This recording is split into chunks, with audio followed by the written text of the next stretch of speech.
سيداتي وسادتي، نحييكم ونقدم لحضراتكم فيما يلي نشرة الأنباء الأحوازية، والتي نبدأها بالعناوين. طريق الفلاحية دور خوين معبر استراتيجي يحصد أرواح الأحوازيين بسبب الإهمال. نقص التمويل يعرقل مشروع جسر العنافجة في الأحواز.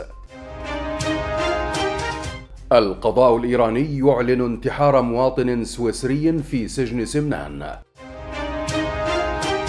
قائد بالحرس الثوري الإيراني يصف نظام الأسد بالفاسد الفاسق ويلعن شقيق الرئيس السوري.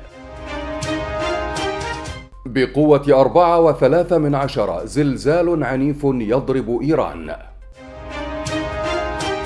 وعون يتعهد بالتأكيد على حق الدولة في احتكار السلاح والدعوة للاتفاق على استراتيجية دفاعية. ومن العناوين إلى التفاصيل، أهلا بكم.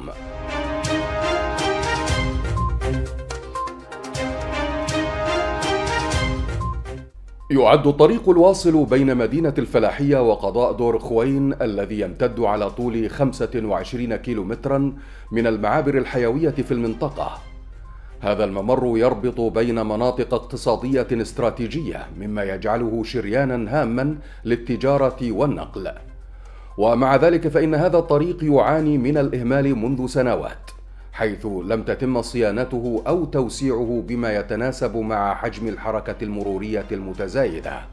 تسبب هذا الإهمال في وقوع العديد من الحوادث المرورية المميتة، حيث أصبح الطريق بمثابة فخ قاتل لأهالي المنطقة. الحوادث المتكررة أسفرت عن إزهاق أرواح العديد من الأحوازيين، مما يثير استياء الأهالي ويطالبون الجهات المعنية بسرعة التدخل لإصلاح وتوسيع الطريق، وذلك للحد من الحوادث وحماية أرواح المواطنين. على الرغم من الأهمية الاستراتيجية للطريق، إلا أن تأخر عمليات الصيانة والتطوير يضع حياة الكثيرين في خطر يومي، ويعطل التواصل السلس بين المناطق الاقتصادية الحيوية. يبقى الأمل معقودا على الجهات المختصة لاتخاذ خطوات جادة لحل هذه المشكلة التي تؤرق أهالي المنطقة منذ فترة طويلة. تعطل مشروع جسر العنافجة في الأحواز، والذي يعد من المشاريع الاستراتيجية الحيوية في المنطقة، بسبب نقص التمويل اللازم لاستكماله. وأفادت مصادر محلية بأن المشروع بحاجة إلى تمويل يقدر بحوالي 5000 مليار ريال إيراني لاستكمال الأعمال المتبقية.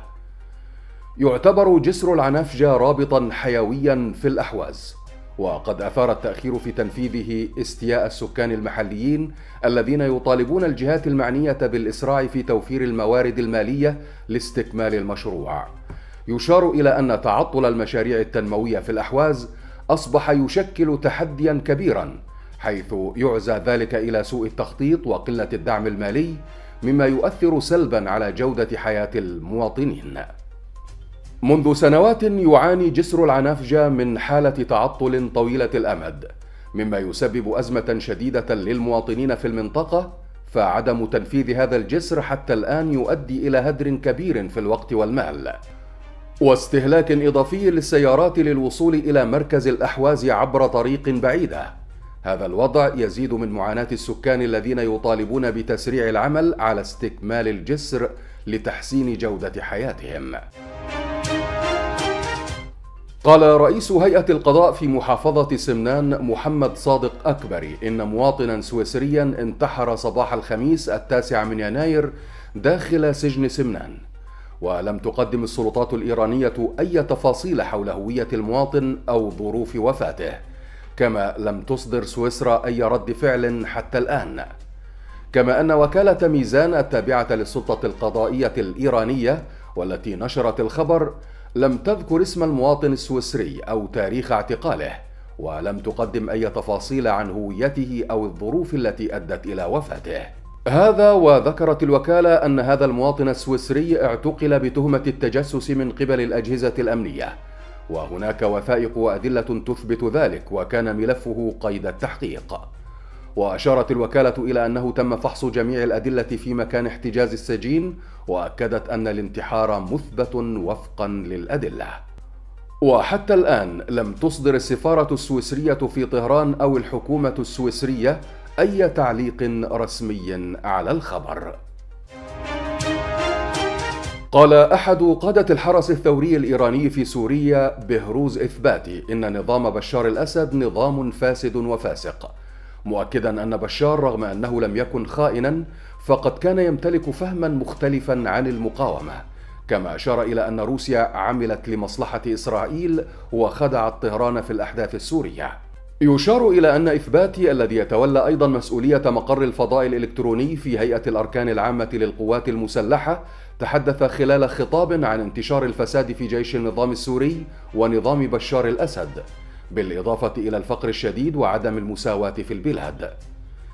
كما وصف ماهر الأسد شقيق بشار بالملعون، كاشفا أن القوات التابعة لماهر الأسد كانت تأخذ رشاوى بقيمة $100 من كل حافلة تقل زوارا عراقيين إلى منطقة السيدة زينب. وأضاف: لم نخسر عسكريا بل انتفض الشعب وأطاح بنظام فاسد وفاسق. وفي خطابه أشار إثباتي إلى أن زوجة بشار الأسد تنتمي إلى الطائفة السنية وسعت لاستبدال العلاقات مع الدول العربية بإيران. أفادت وسائل إعلام عراقية بأنه تم تسجيل هزة أرضية بقوة 4.3 درجة مساء الخميس في محافظة أذربيجان الغربية في إيران، وشملت مدن تبريز وأورومية، وأن هزة أرضية قوية ضربت في الساعة 6 من مساء الخميس مدينة عجبشير، وامتد تأثيرها إلى مدن تبريز وأورومية في محافظة أذربيجان الغربية.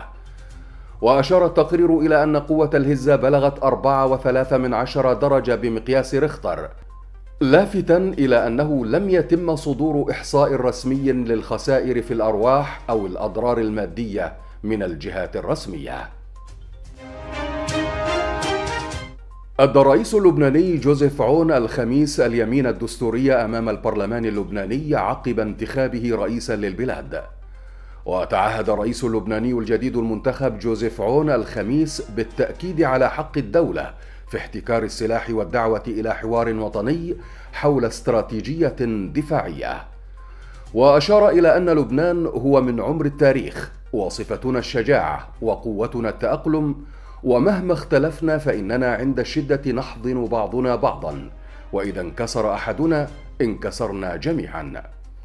وأضاف: إذا أردنا أن نبني وطنا فإنه علينا أن نكون جميعا تحت سقف القانون والقضاء، موضحا أنه لا فضل لطائفة على أخرى.